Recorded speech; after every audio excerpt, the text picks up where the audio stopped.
You're listening to the SSPX podcast, and thanks for joining us for this bonus episode, which is one that was originally published in July 2020. We sat down last summer to speak with Father John McFarland, who's the Vocations Director for the U.S. District of the Society of St. Pius X. We're re-airing this episode to draw some attention to the Vocations Retreats, which will be taking place again this summer. A men's retreat in Winona, Minnesota from July 5th through the 10th, and a women's Vocations Retreat in Phoenix from July 19th through the 24th. In this interview, Father McFarland talks about vocations in general, who should consider attending a Vocations Retreat, and what kind of people make the best candidates for the religious life or the priesthood. If you'd like to learn more about these Vocations Retreats this summer or to register, please visit sspx.org, where they are currently featured on the homepage. And if you'd prefer to see a video of this interview, just go to YouTube and search SSPX Vocations Priesthood, and it should pop up for you. With that said, let's turn to our conversation with Father McFarland.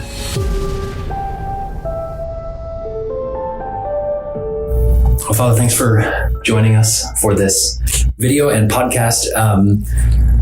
You're the Vocations Director for the Society of St. Pius X in the U.S. District. Is that correct? That's right. So I guess before we get into that and before we start talking about the vocation retreats themselves, the relationship between the Society of the St. Thomas Aquinas Seminary and the U.S. District, they're kind of separate, but they work hand in hand. Can you explain a little bit how that works?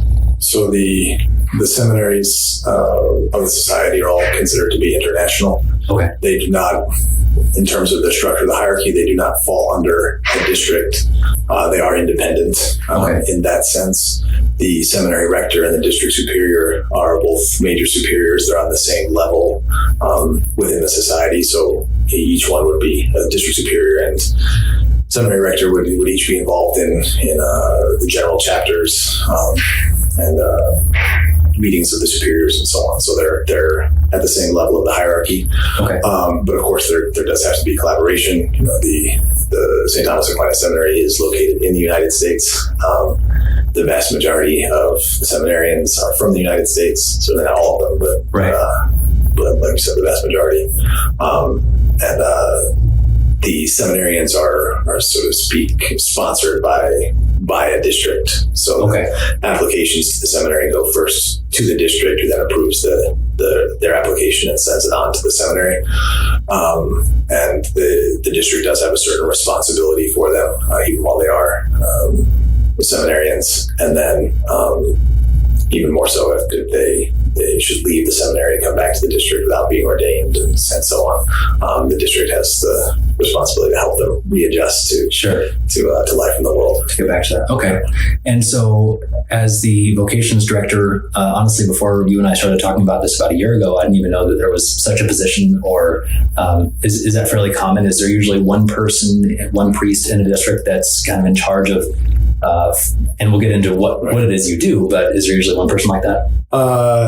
No, as far as I'm aware, I'm the only one in the society at this point. Okay. It is, however, a position that does exist in the church at large. Most dioceses, most religious congregations do have a vocations director, and that's not. It's relatively modern, but it's certainly something that existed throughout the 20th century. Sure. Just have somebody in charge of looking after this process and helping these young people to get where they need to be. Okay. So what do you do? What does a vocations director do? Is it about fostering vocations? Is it about, like you said, kind of helping people adjust as they come back from the seminary if they find that wasn't their vocation? What is it that you do? All of those things, in fact. So certainly just trying to promote vocations in general, to encourage the faithful at large to pray for the intention to contribute to monetarily to the process and so on, to get more and more young people thinking about it, to help those people who are thinking about it to take the necessary steps. And I think that's a big part of it. Maybe the biggest part for someone who says, I want to be a priest or I want to be a religious. What now? Right. And in particular, it's a bit easier for someone who's gone to a school of the society or is a lifetime parishioner knows priests that he can talk to easily. But we're certainly getting a lot of interest from people who have just recently come into contact with us, maybe just been to one of our masses a few times. And those people need a lot of guidance, a lot of questions answered. So that's been a big part of this process, especially lately. We've had a lot of just inquiries from people who have not previously been associated with us, which has been quite fascinating and encouraging. Yeah. On that note, have you seen more interest in the religious life and the priestly life? Young men, young women interested in a religious vocation now, kind of post or in the middle of COVID compared to before, or do you foresee that happening? Yes, I've certainly received more inquiries since the lockdowns and so on. Sure. How exactly that's working and what's driving that, it's hard to say at this point. Right. But there definitely has been an increase in contact with me as Vocations Director. Wow. Another thing I do is help the priests. Okay.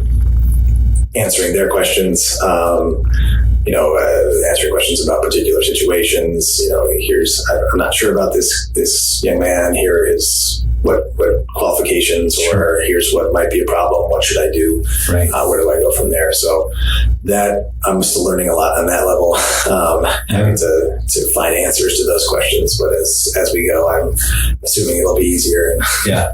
So why did you ask to be put in this position, or did Father Wegner, Father LaRue offer it to you? I mean, obviously you have a passion for vocations. That's something that you here at Our Lady of Sorrows, you speak about it a lot.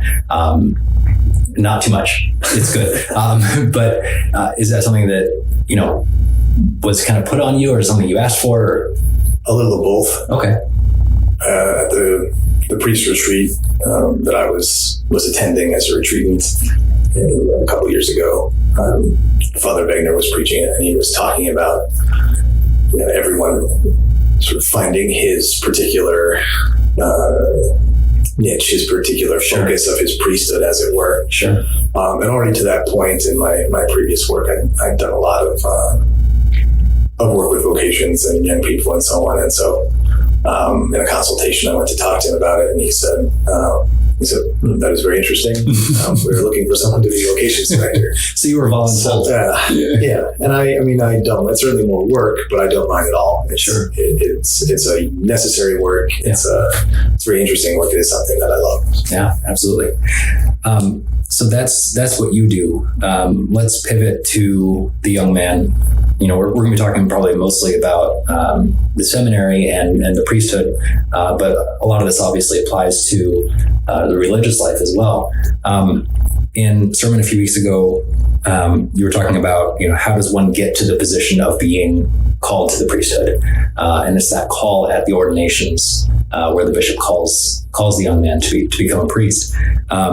You said the bishop doesn't just start calling random guys out of the crowd at ordination. One puts himself in that position by going to the seminary. And you listed some attributes that a seminarian needs to have, or a potential seminarian needs to have. Right intention, so some sort of supernatural intention, a lack of impediments, moral and intellectual fitness, maturity. But even before that, Father, what is it that a young man is just graduating high school or is in the middle of college or something? What is it that they should be looking for themselves interiorly that is kind of a sign or a signal to themselves that, hey, I should try out the seminary? Or is it everyone? Should everyone try out the seminary? No, there has to be, like I said, a certain degree of necessary qualities. Okay. So there are people who are not going to be cut out for it, certainly, and that'll be evident. But most are not going to be so obviously disqualified. And it's not necessarily finding something in oneself. Mm-hmm. That can happen. Everything can happen. You hearing stories about what got some young man to the seminary. Everybody's different, and God working through secondary causes. His grace is obviously there, but that's, we don't perceive that action of grace until there's something that, that kind of pushes us. Sure. sensibly in that direction. And it can be a retreat. It can be a piece of advice. It can be, a particular light in prayer. It can be, just a dawning sense of the need for priests or the need for religious,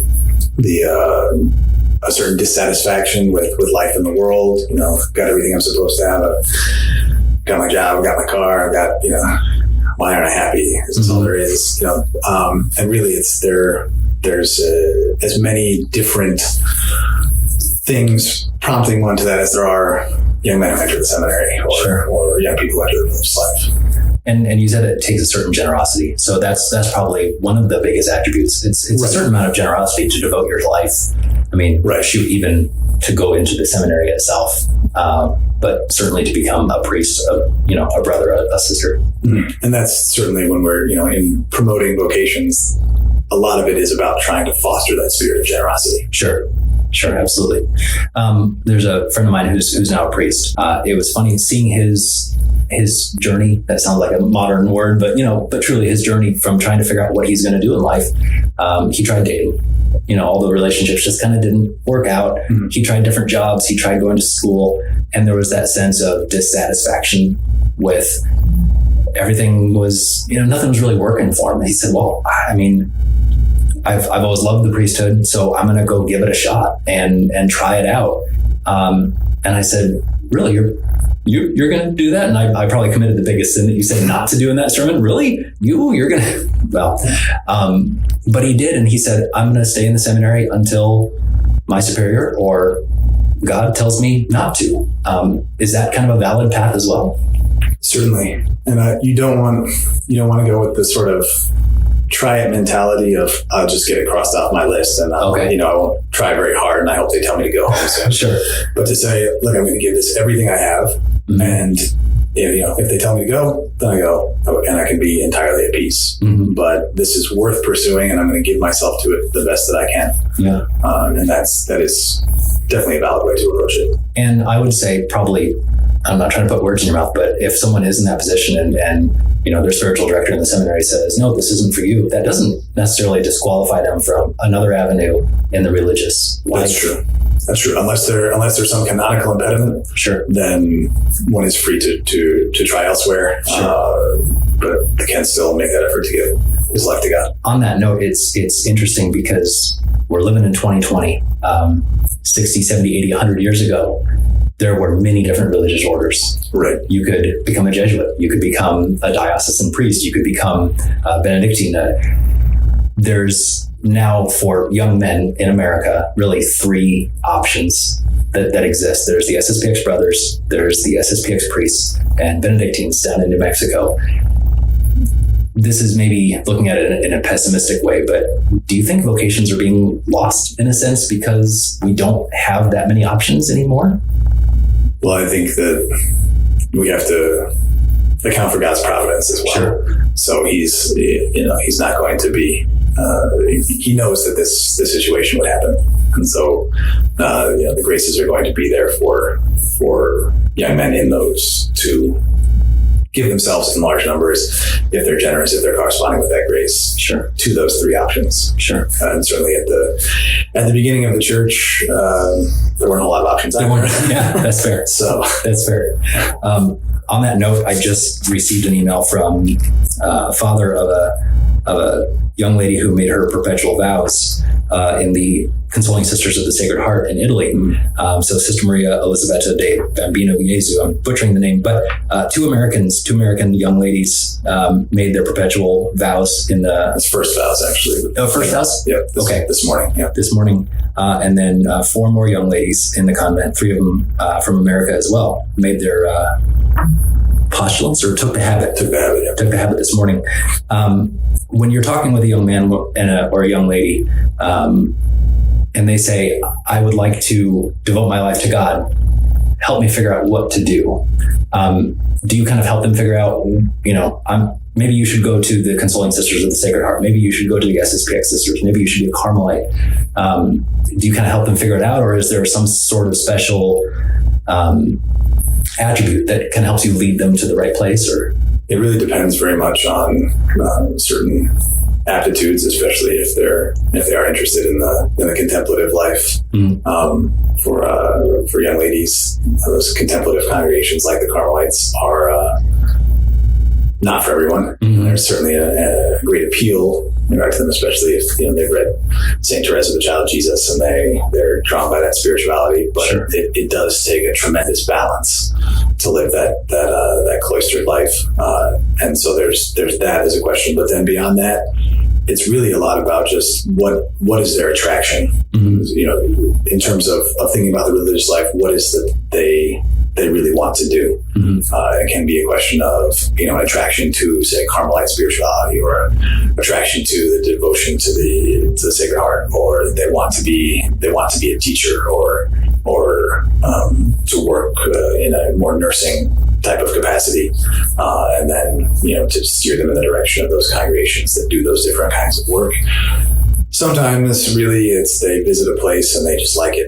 Yeah, sure. It feels like home to them. There's a welcoming family atmosphere, right. And they seem to fit in, and that is very often the deciding factor.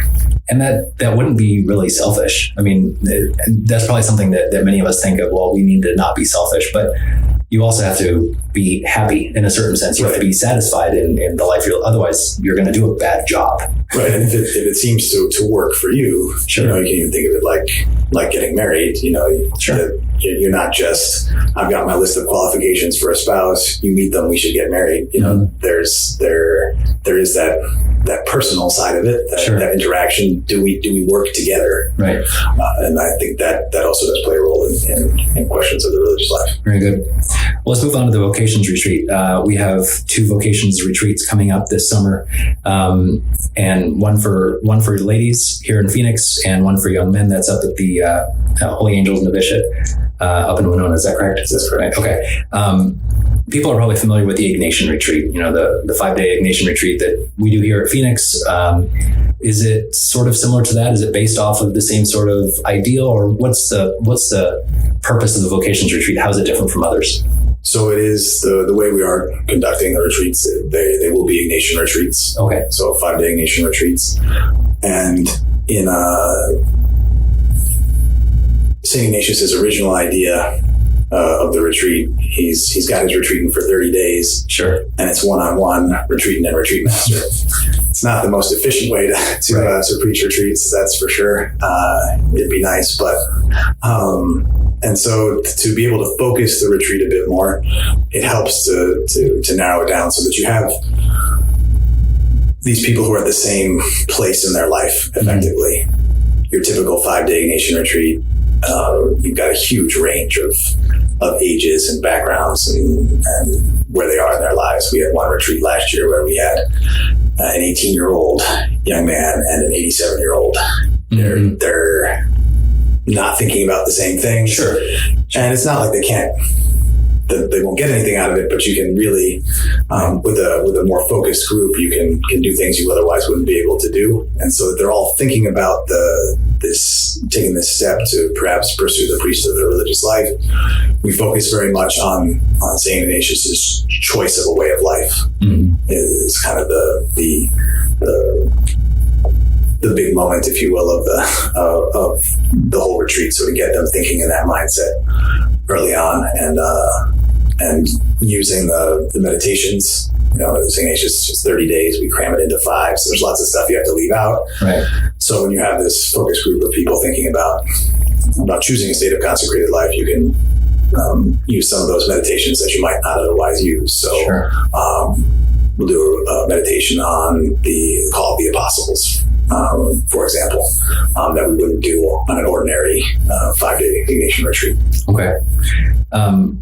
Who should be attending the retreat? I know when I was graduating high school, or 16, 17 through 19, it was put into my head, looking back at it wrongly now, that all right, you have to decide whether you're going to go to college or go to the seminary, or you're going to go to work or go to the seminary, and you have to make that decision at age 17.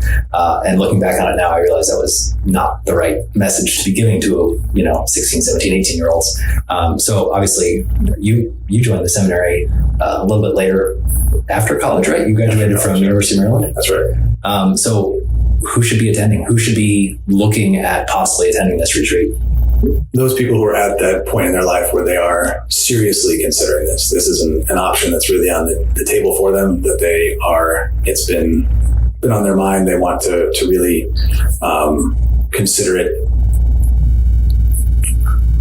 with that spirit of generosity, with a degree of seriousness. It's got to be more than just, well, maybe, right. But beyond that, there aren't too many restrictions, I would say, on who can attend. Obviously, you have to be free to choose the priesthood of the religious life. Sure. If you're already married or have impediments of other sorts, then it wouldn't be for you. There goes my deposit. Great, thanks. All right.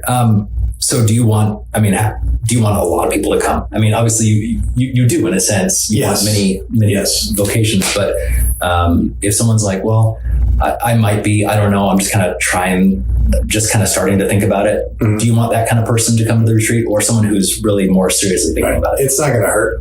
Okay. The person in that first sort. Sure. And I think it can be an opportunity to become, more serious about it. But yeah, it does have to be a real option, because if you're just there to make mom happy or whatever, then that's the candidate that I don't want. That's the one that's not likely to bear fruit. Absolutely. You want people to consider the priesthood, the religious life, the consecrated life. Are there other benefits to going on this retreat? I mean, if let's say I were able to go and didn't have any impediments, and I went and decided not to become a priest or a brother, I'd be getting something out of it, right? Certainly, and not just having arrived at that decision, which is can be helpful too. Sure, but also it's the benefits of any 5-day Ignatian retreat you have. You're spending that time in that close contact with our Lord in silence, thinking about Him, getting more serious about your Catholic life. And I think even for those who decide not to pursue it, it can also help to deepen their appreciation for the priesthood and the religious life, to be supporters of it for the future, for their own children if they get married and have kids, and so on. Right, absolutely. It's funny that as I've worked more with the Society of St. Pius X over the years, I've gained a deeper appreciation for the priesthood, and I'm not just sitting here saying this because I'm in front of you, but I wish more people understood the importance of it. And I realize, and in sermons, probably it's difficult for you to preach that without sounding very self-aggrandizing. Yes. So what more can me, us faithful, what more could we do to help promote the priesthood, really? The first and very obvious answer, it sounds like the thing that I have to say, is to pray. Sure. To pray for priests, to pray for the sanctification of priests, to pray for vocations. Mm-hmm. But it really, the grace is a reality. The supernatural is real, and we need that. Mm-hmm.